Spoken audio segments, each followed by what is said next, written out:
ಮತದಾರರ ಪಟ್ಟಿ ಪರಿಷ್ಕರಣೆಯಲ್ಲಿ ಕಾಂಗ್ರೆಸ್ನ ಬಹುತೇಕ ಜನರು ಪ್ರತಿಯೊಬ್ಬರ ಹೆಸರನ್ನು ಮತದಾರರ ಪಟ್ಟಿಯಲ್ಲಿ ಸೇರಿಸಲು ಶ್ರಮಿಸಬೇಕೆಂದು ಪಾವಗಡ ತಾಲೂಕಿನ ಶಾಸಕರಾದ ಎಚ್.ವಿ. ವೆಂಕಟೇಶ್ ಕರೆ ನೀಡಿದರು.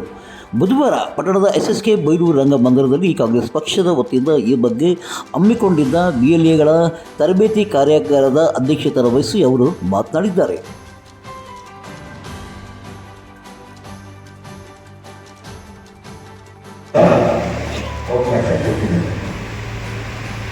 ನಮ್ಮಲ್ಲಿ ಓಟ್ ಬಿಸ್ಕೊಳ್ಳೋದೆಲ್ಲ ನೀವೇ, ನಾನೇ ಮಾಡೋಕ್ಕಾಗಲ್ಲ, ನಮ್ಮ ಮಟ್ಟಿಗೆ ಎಷ್ಟು ಪರ್ಸೆಂಟ್ ಮಾಡೋಕ್ಕಾಗಲ್ಲ ಅಲ್ವಾ? ನಿಮ್ಮ ನಿಮ್ಮ ಬೂತ್ಗಳಲ್ಲಿ ಯಾರ್ಯಾರು ಹೊರಗಡೆ ಇದ್ದಾರೆ, ಯಾರ್ಯಾರು ಊರಲ್ಲಿರ್ತಾರೆ, PLOಗಳು ಯಾವಾಗ ಬರ್ತಾರೆ, PLAಗೂ PLOಗೂ ಹೇಗೆ ಸಂಬಂಧ ಮಾಡಬೇಕು ನಾನು ಈಗಾಗಲೇ ತಹಸೀಲ್ದಾರ್ ಹತ್ರ ಮಾತಾಡಿ PLO ಬಂದಾಗ PLA ಬಸ್ಸಲ್ಲಿ ತಿಳಿದು ಸುಮ್ಮನೆ ಅವನೆಲ್ಲ ಹೋಗೋದು ನಮ್ಮೂರವ್ರು ಹೋಗೋದು ಆದ್ರೆ ಸರಿ ಹೋಗೋದು. ಆಮೇಲೆ ಇನ್ನೊಂದು ವಿಶೇಷವಾಗಿ ಬೆಳಗ್ಗೆ 7 ಗಂಟೆಗೆ ಕೆಲಸಕ್ಕೆ ಹೋಗೋದು, 7-7:30 ಹೊಲದಲ್ಲಿ ತೋಟಗಳಲ್ಲಿ ಕೆಲಸಕ್ಕೆ ಹೋಗ್ತಾರೆ. ಬರೋದು 2-3 ಗಂಟೆಗೆ. ಆ ಟೈಮ್ಗೆ ಇವ್ರು ಹೋಗ್ತಾರೆ PLO ಪ್ರಯತ್ನ ಆಗಲ್ಲ. ಅದಕ್ಕೋಸ್ಕರ ಮಾರ್ನಿಂಗ್ ಟೈಮ್ ನಾನು ತಹಸೀಲ್ದಾರ್ ಎಲ್ಲರೂ ಮಾತಾಡಿ PLOಗಳ ಸಭೆಯನ್ನು ಸಲ ಅವರು BLA ಒಟ್ಟಿಗೆ ಹೋಗ್ಬೋದು. ಈಗ ಅಲ್ಲಿ ಮಾಡಿಕೊಂಡು 6 ಗಂಟೆಗೆ ಹೋದ್ರೆ ಸಿಗ್ತಾರೆ. ಒಂದು 10-15 ಜನ 20 ಜನ ಸಿಕ್ಕಿ ಪ್ರಯತ್ನ ಆಗಲ್ಲ. ಅಟ್ಲೀಸ್ಟ್ ಒಂದು 100 ಜನ ಆದ್ರೂ ಸಿಗಬೇಕು. ಒಂದು ತಿಂಗಳ ಕಾಲ ಅವಕಾಶ ಇರುತ್ತೆ. ಯಾರ್ಯಾರು ಹೊರಗಡೆ ಇರೋದನ್ನ ಕರ್ಕೊಂಡ್ಬಂದು ಮಾತಾಡಬೇಕು. ಅದು ಈಗ ಇನ್ನೇನು ಅತಿ ಶೀಘ್ರದಲ್ಲೇ ನೋಟಿಫಿಕೇಶನ್ ಆಗುತ್ತೆ. ಗ್ರಾಮ ಪಂಚಾಯತಿ, ಜಿಲ್ಲಾ ಪಂಚಾಯತಿ, ತಾಲೂಕ್ ಪಂಚಾಯತಿ, ಮುನ್ಸಿಪಲ್ ಇವಕ್ಕೆಲ್ಲ ನಿಮಗೆಲ್ಲ ಅಧಿಕಾರ ಕೊಡ್ಬೇಕಂದ್ರೆ ನೀವೆಲ್ಲ ಪ್ರಾಮಾಣಿಕವಾಗಿ ನಿಮ್ಮ ಬೂತ್ಗಳಲ್ಲಿ ನಮಗೆ ಬರುವಂಥ ಓಟು ಫಸ್ಟ್ ಪ್ರಿಫರೆನ್ಸ್ ಇಟ್ಕೊಳ್ಬೇಕು. ಆಪ್ಷನ್ 1ನೇ ಆಪ್ಷನ್. ಯಾಕೆ ನಿಮ್ಮ ಹಳ್ಳಿಗಳಲ್ಲಿ ಗೊತ್ತಿರುತ್ತೆ.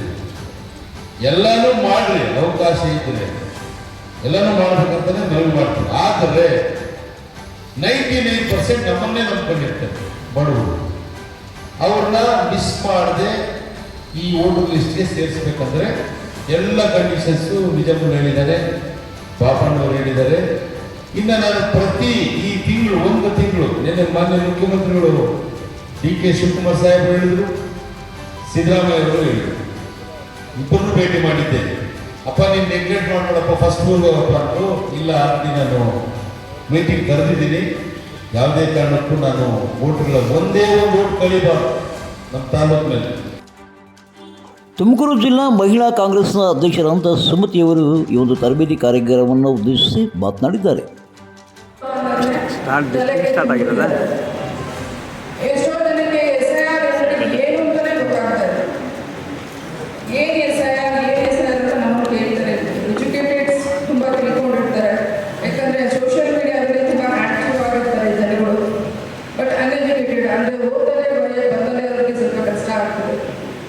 ರೈತರಿಗೆ, ಹಳ್ಳಿಗಾಡಿನ ಜನಗಳಿಗೆ ಅವರಿಗೆ ನಾವು ಮನವರಿಕೆ ಮಾಡಲೇಬೇಕು. ಯಾಕಂದರೆ ಸರ್ ಹೇಳಿದರೆ ಸುರೇಶ್ ಸರ್ಗೆ ನಾವು ಇಷ್ಟು ವರ್ಷ ಎಷ್ಟಾದರೂ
ಇತ್ತೀಚೆಗೆ ನಿಧನರಾದ ತುಮಕೂರು ವಾರ್ತೆಯ ಪ್ರಧಾನ ವರದಿಗಾರರಾದ ಈಶ್ವರ್ ಅವರ ನಿಧನಕ್ಕೆ ಪಾವಗಡ ತಾಲೂಕು ಪತ್ರಕರ್ತರ ಸಂಘದಿಂದ ಕಂಬನಿ ಮಿಡಿದಿದ್ದು ಬುಧವಾರ ಪಟ್ಟಣದ ನಿರೀಕ್ಷಣಾ ಮಂದಿರದಲ್ಲಿ ಪತ್ರಕರ್ತರಿಂದ 1 ನಿಮಿಷಗಳ ಕಾಲ ಮೌನಾಚರಣೆ ಸಲ್ಲಿಸಲಾಯಿತು. ಪಾವಗಡ ತಾಲೂಕು ಪತ್ರಕರ್ತರ ಸಂಘದಿಂದ ಶ್ರದ್ಧಾಂಜಲಿ ಸಭೆ ಹಮ್ಮಿಕೊಂಡಿದೆ. ಅದಕ್ಕೆ ಅವರು ನಿನ್ನೆ ಮಣ್ಣಾಗಿದೆ, ಅದರಿಂದ ಅವರಿಗಂತ 3 ನಿಮಿಷಗಳ ಕಾಲ ಮೌನ ಆಚರಣೆ ಮಾಡಲಾಗಿದೆ. ಈ ವೇಳೆ ಪಾವಗಡ ತಾಲೂಕಿನ ಹಲವು ಪತ್ರಕರ್ತರು ಭಾಗಿಯಾಗಿದ್ದರು.